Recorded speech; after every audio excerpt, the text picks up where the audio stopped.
Alors, bonjour à toutes et à tous et bienvenue dans cette vidéo. Alors aujourd'hui, je vais vous faire une petite présentation de la dernière extension pour le jeu Star Wars Bordure Extérieure qui est Affaire en suspens. Alors, je dis dernière extension, mais en même temps, c'est la seule extension qui existe à l'heure actuelle pour ce jeu-là. Elle s'est fait attendre, hein. Le jeu il est sorti déjà à un bon moment. Donc je vais vous présenter un petit peu le matériel que apporte cette extension-là, mais je vais également faire ça un petit peu en regard, peut-être dans une deuxième partie, de l'extension FanMade Hot Shots que j'avais déjà présenté dans une vidéo précédente. Peut-être en fait discuter un petit peu de comment le matériel d'une extension officielle comme Affaire en suspens se combine avec celui d'une extension FanMade. Est-ce que ça se combine bien ou pas? Voilà. Ça peut peut-être être intéressant pour ceux qui n'ont pas les deux extensions, ou bien peut-être pour ceux qui en ont une et puis qui hésitent à prendre l'autre. Même si, sur ce genre de jeu, plus on a de matériel, généralement, plus c'est intéressant. Et puis comme c'est les premières extensions, de toute façon, je pense qu'on pourrait presque dire que ça devient indispensable, parce que juste pour acheter du contenu, on va les acheter automatiquement. En deux trois mots, le jeu Star Wars Border Exterior, si vous ne connaissez pas du tout, allez voir des revues pour vous y intéresser. Mais ce que je peux vous dire très très rapidement, vraiment juste en deux trois phrases, c'est que c'est un jeu compétitif, c'est un Ameritrash de chez FFG qui est compétitif, dans lequel il n'y a pas des affrontements directs par contre entre les joueurs. Il n'y a pas beaucoup d'interactions entre les joueurs. On va un petit peu chacun mener sa barque. Ici, on va incarner un contrebandier, on va dire, ou un mercenaire, ou un chasseur de primes de la bordure extérieure. Et puis, il va falloir essayer d'optimiser un petit peu son aventure, on va dire sa route.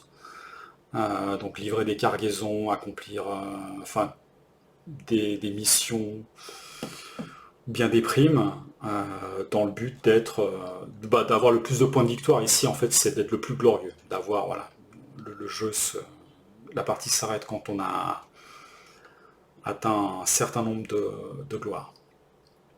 C'est un jeu que je mets souvent dans la même catégorie que d'autres jeux chez FFG, même si c'est pas les mêmes jeux, même si les mécaniques sont différentes et les sensations sont différentes, comme Runbound de Fallout, parce que de la même façon, c'est des jeux qui étaient à la base compétitifs, sans affrontement direct, dans lesquels on accomplit des missions FedEx, même si c'est pas du pick and delivery comme dans celui-là, et puis qui partagent une certaine ligne éditoriale. Donc c'est pour ça que moi je les mettais souvent un petit peu, enfin j'ai souvent tendance à classer ce jeu-là un petit peu dans la même catégorie que ces deux autres jeux. Voilà. Du coup, pour parler de cette extension-là, c'est une extension qui est assez classique en fait dans son contenu, de ce qu'on a l'habitude de voir chez FFG pour ce type de jeu, dans laquelle on va avoir du contenu original. Donc nouveau contenu original, c'est nouvelles règles optionnelles ou non, avec des nouveaux éléments pour jouer ces règles-là. Et puis du contenu qui va étendre ce qu'on a déjà. Donc en gros, nouveaux personnages, nouvelles cartes, etc. Là, il n'y a pas que le contenu de l'extension, j'ai tout mis en fait, parce que je vais vous expliquer un petit peu moi comment j'intègre tout ça. Alors, si je commence par le contenu original que propose cette extension, il y a d'abord des pions d'aide. En gros, ça va permettre de formaliser des transactions entre des joueurs. Donc, de demander des faveurs à certains joueurs. Et puis, ça va permettre de formaliser ça. C'est une règle optionnelle que je trouve pas forcément indispensable. Je pense même qu'elle est très anecdotique. Parce que ce genre de jeu, si on y joue à deux ou trois joueurs, pour moi, c'est le maximum. Après, les parties sont... Alors déjà de base c'est long, mais donc plus on rajoute de joueurs, c'est encore plus long, donc ça devient trop long, et puis on attend sur le tour des joueurs. Et pour que ce soit vraiment intéressant, il faut qu'il y ait un certain nombre de joueurs, parce qu'en en A2, je pense qu'il n'y aura pas beaucoup d'opportunités d'utiliser en fait ce genre de choses. À 3 peut-être un peu plus, mais bon, voilà. Pour moi c'est assez anecdotique, et puis on pouvait, rien ne nous empêchait en fait de façon informelle avant d'accomplir en fait un certain nombre d'échanges. Bon là on va dire qu'il y a une règle qui formalise ça. Ça existe, c'est optionnel, pour moi c'est assez anecdotique, je compte pas l'utiliser. Pour l'instant je l'ai jamais utilisé. Ensuite, comme contenu original, on a ça. Donc ça, qu'est-ce que c'est? En gros, c'est des objectifs de... C'est des objectifs qui changent les conditions de victoire, on va dire. On en pioche un au début de la partie. Et puis, avant, pour gagner, il fallait avoir un certain nombre de points de victoire. Bon, ben, ici, vous allez avoir une mise en place qui est personnalisée, donc pas un nombre de crédits qui est fixe. Vous allez avoir certaines capacités, et puis ici, un certain nombre d'objectifs à accomplir. Donc, peut-être des objectifs à accomplir dans un certain ordre, et puis peut-être des objectifs, en tout cas l'objectif final, chaque fois, qui va devoir être, qui pourra être déclenché, accompli, on va dire, une fois que vous atteignez un certain nombre de points de victoire. Donc cette notion de point de victoire, elle existe toujours, elle est nécessaire, hein, c'est le cœur du jeu, enfin le point de victoire, de gloire, je vais dire, elle est nécessaire pour ce jeu-là, enfin tous les éléments du jeu tendent vers le fait de gagner à terme des points de victoire pour gagner la partie, donc c'est pas quelque chose dont on pouvait s'absoudre. Donc c'est inclus en fait dans cette nouvelle règle-là. Mais en plus, ben, il y a un certain nombre d'objectifs à accomplir, puis il va falloir accomplir tous ces objectifs-là. On va dire que le nombre de points de victoire maintenant, c'est juste un palier pour accomplir votre dernier objectif. Alors ça, sur le papier, ça semble vachement plus intéressant. Moi, je trouve que c'est quand même pas le genre de contenu qui est indispensable, parce que ce qui est bien dans ce genre de jeu, comme dans les autres jeux que j'ai cités, c'est un petit peu la liberté qu'on a de tracer sa route, en fait. Et ça, c'est un petit peu plus dirigiste. Donc soit en fait il va falloir qu'on se contraigne en fait dans notre parcours à nos objectifs, soit on a de la chance parce que les astres sont bien alignés, puis en même temps qu'on monte en puissance et puis qu'on gagne des points de gloire, ben, on peut accomplir nos objectifs. Donc moi je trouve que c'est quand même assez séduisant comme ça sur le papier, mais en jeu c'est pas si intéressant que ça rallonge les parties comme c'est dit dans le livre de règles. Et puis moi je trouve que cette contrainte en fait elle n'est pas forcément bienvenue. Ce qui est pas mal en fait, c'est que les objectifs sont thématisés en fait. Héros de la rébellion, bah, vous allez avoir des objectifs qui sont en fonction de la rébellion. Il y en a un qui est avec l'empereur en fait que j'avais fait. Celui-là, bon ben voilà, vous allez être contre, enfin vous allez avoir des objectifs qui sont pour l'empereur, contre la rébellion. Donc ça thématise la partie. C'est une règle qui est optionnelle, elle est là. Pour moi, elle n'est pas indispensable. Je pense pas que c'est le genre de règle que je vais très souvent utiliser, en fait. Voilà. Si vous ne l'avez pas, c'est pas très grave. C'est sympa, ça existe, mais c'est optionnel. Voilà. C'est vraiment optionnel. Alors, comme contenu original, qu'est-ce qu'on a encore? Comme contenu original, on a, et c'est celui-là le plus intéressant pour moi, mais dans une certaine configuration, c'est les deux tuiles qui sont ici, qui viennent remplacer les deux tuiles de base. Donc là, on a des cases supplémentaires, escale, et puis on a une case planète ici. Et ça va permettre quoi? Ben, à travers de nouvelles cartes de rencontre, de passer en fait d'une extrémité à l'autre. Alors en l'état, j'ai envie de dire que c'est du contenu qui est intéressant, mais si vous avez que Star Wars bordure extérieure et que vous jouez à plusieurs, il n'est pas forcément plus intéressant que les dettes, les nouveaux objectifs, l'IA ou les contacts. C'est-à-dire, c'est pas mal, mais c'est pas non plus... c'est un contenu dont on peut se passer, je pense, en fait. C'est pas ce qui motiverait pour moi l'achat de cette extension-là. Surtout que ça peut un petit peu déséquilibrer le jeu, quelque part on gagne, en fait, on a, ok, certes des nouveaux éléments, des nouvelles cartes en compte, c'est sympa, mais le fait de pouvoir faire ce raccourci de base, je dis bien de base, ça fait qu'on va plus tout parcourir, donc on va croiser moins de patrouilles. Je suis pas convaincu que ce soit un contenu indispensable, on va dire. Mais c'est un contenu original qui existe, qui est sympa, il est là. Vous pouvez l'utiliser ou pas, c'est à vous de voir en fait. Je vais revenir sur ce contenu-là, parce que pour moi il est vraiment très intéressant si vous possédez Hot Shots en fait. C'est là où je trouve que ce contenu apporte vraiment quelque chose. Et puis après, il y a des éléments dans cette extension qui sont pas totalement originaux, mais pas non plus, c'est pas non plus des choses qui étendent ce qui existe. C'est un petit peu entre les deux. Alors, il y a les nouveaux contacts. Alors les nouveaux contacts, on pourrait dire c'est juste des nouveaux éléments quelque part, parce qu'avant en fait on avait des contacts, donc les blancs de catégorie 1, j'en ai placé quelques-uns ici pour vous montrer un petit peu après des choses, les verts 2 et puis les 3 et jaunes.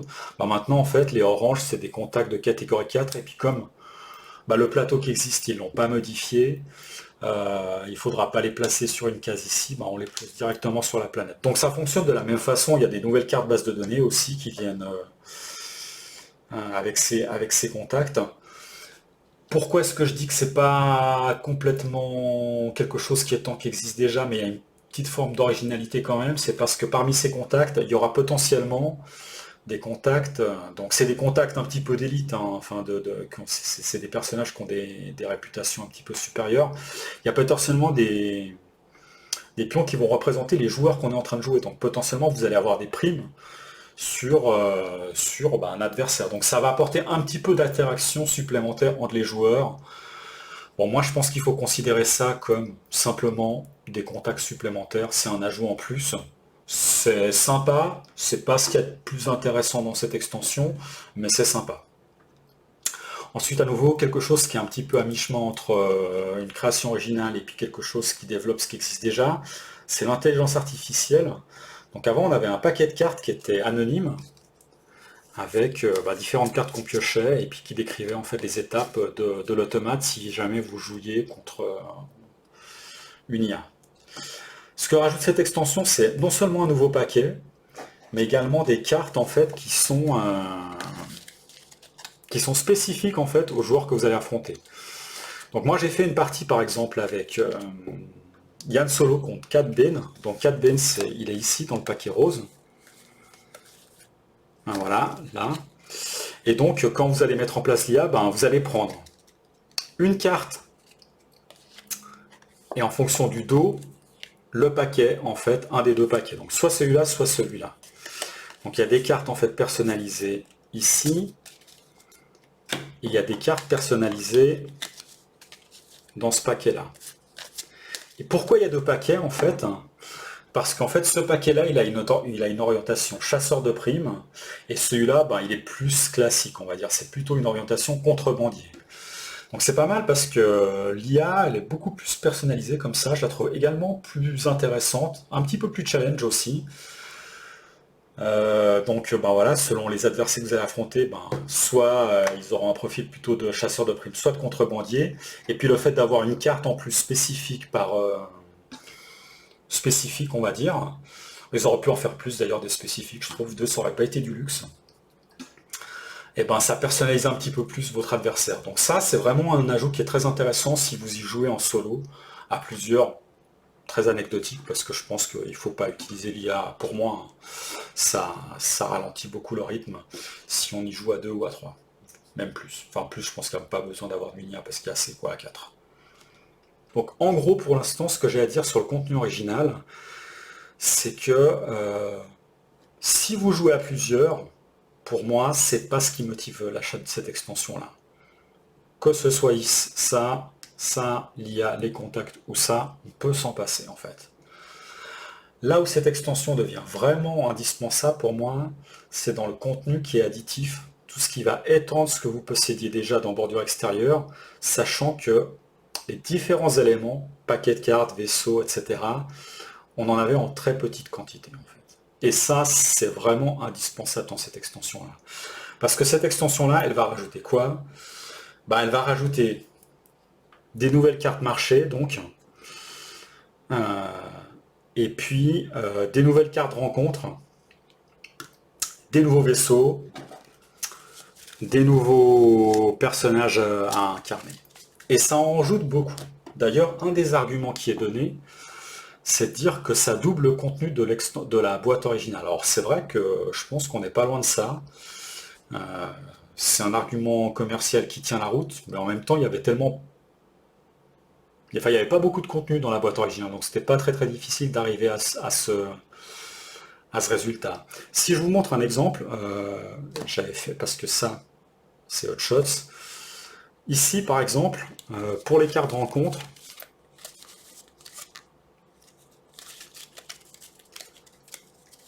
ça, c'est ce qu'on en a dans la boîte de base. Et ça, c'est ce que rajoute l'extension Affaires en suspens. Donc on a pratiquement doublé le petit paquet là. Donc c'est sûr que bah oui, ça devient indispensable.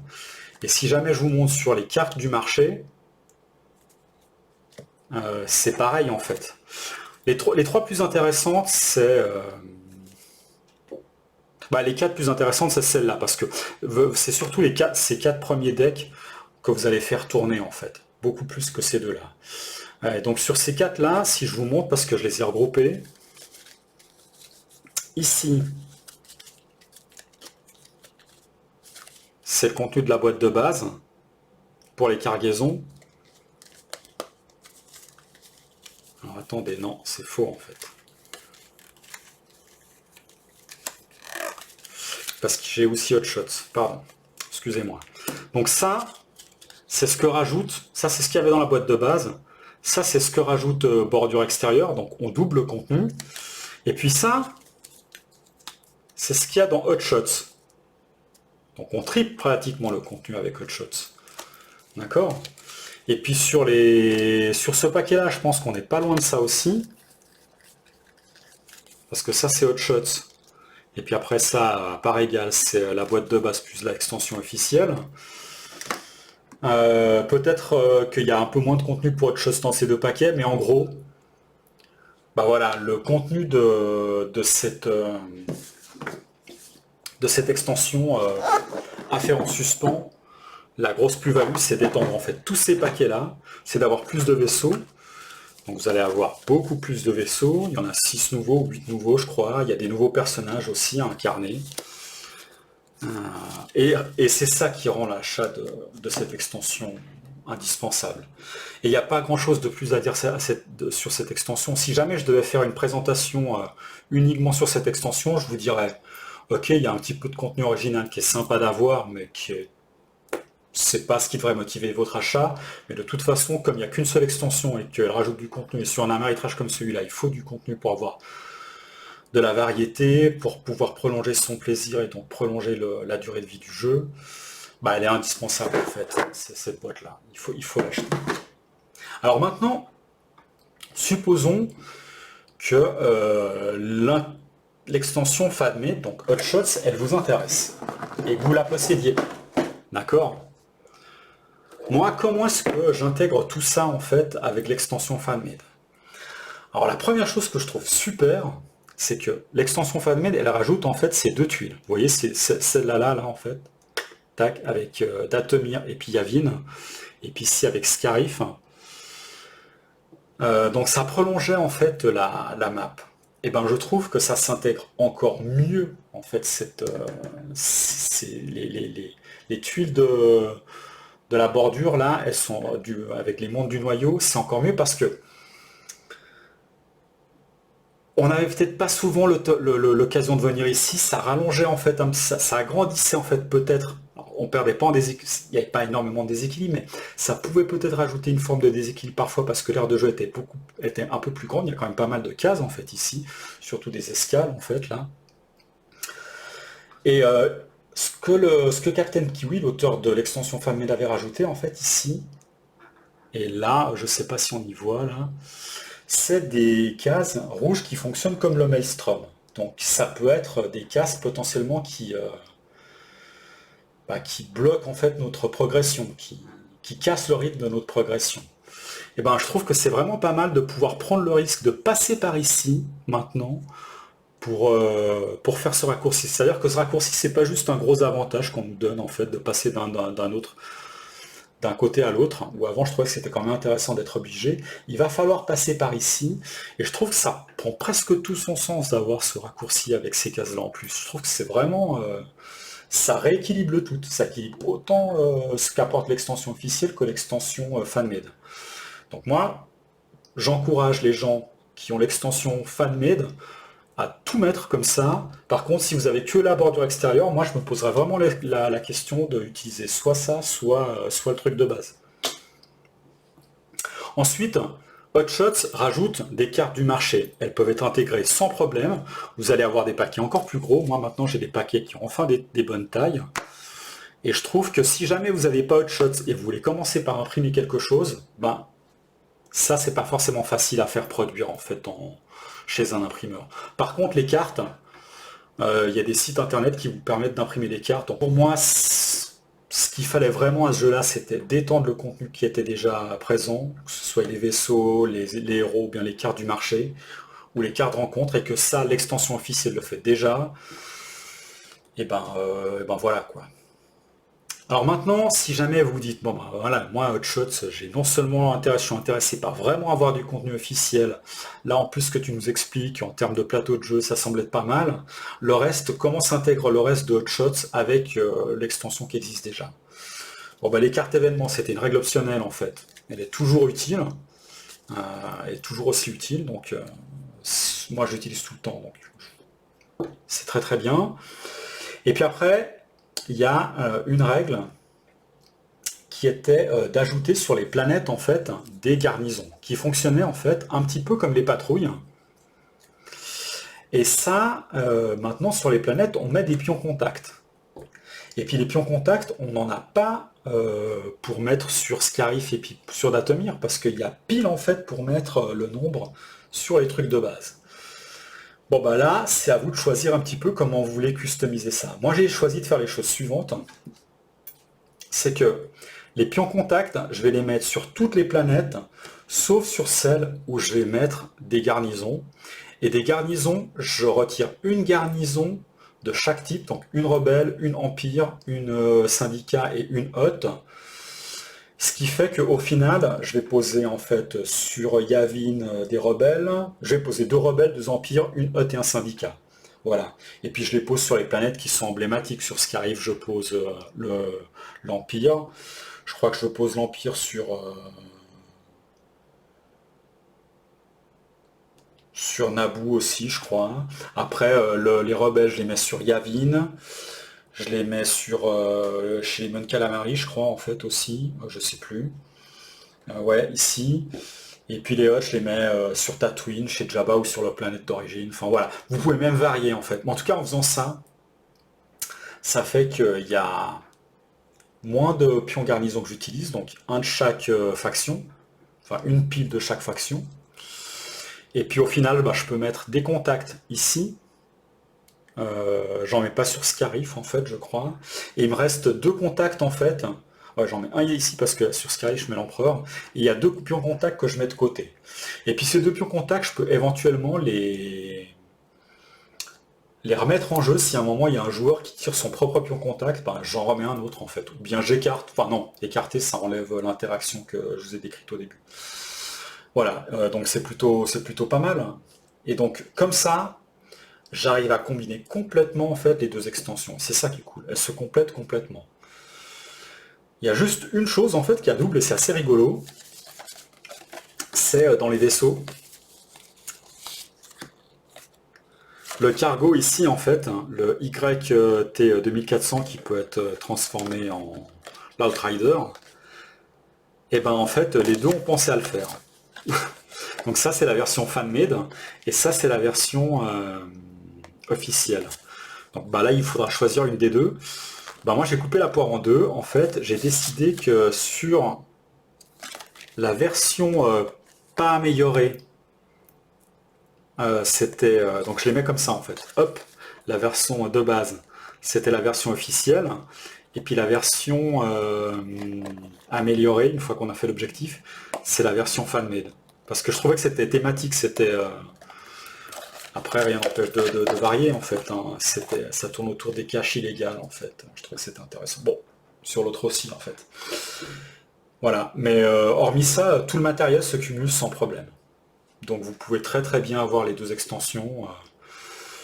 Voilà. Si vous n'avez pas Hotshots, vous pouvez très très bien décider de faire imprimer Hotshots au fur et à mesure en imprimant les cartes qui sont plus faciles. Puis après, si jamais vous devez imprimer autre chose, pour moi, c'est ces 2 tuiles, parce que je trouve qu'elles se combinent vraiment bien en fait avec ces 2 éléments de l'extension officielle. Voilà. Je trouve qu'avec la boîte de base et les deux extensions, on a vraiment un jeu complet maintenant qui est assez riche, qui tient la route et qui peut tenir la route sur la durée. Et puis moi, comme j'ai dit, les seuls éléments que je compte pas utiliser, c'est ça. Et puis ça, comme j'ai dit, c'est sympa, c'est thématique, mais pour moi ça rallonge. Les héros, ils ont déjà des objectifs personnels, les vaisseaux, ils ont déjà des objectifs personnels. Moi, je pense que rajouter un petit objectif à un héros,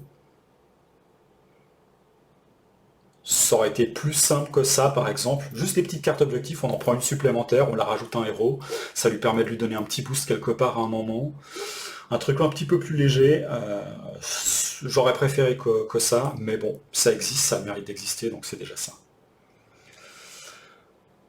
Voilà pour cette petite overview de Star Wars Bordure Extérieure.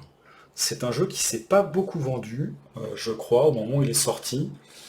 Moi, c'était l'occasion d'avoir un jeu dans l'univers Star Wars qui ne demande pas énormément d'investissement en termes d'achat, etc. Parce que les jeux avant, les jeux de cartes, des Steam, je sais plus trop quoi, ça demandait beaucoup quand même. Rébellion, j'ai souvent hésité à l'acheter, même encore maintenant, des fois je me pose la question, mais bon, grosse boîte avec son extension, on peut y jouer qu'à deux.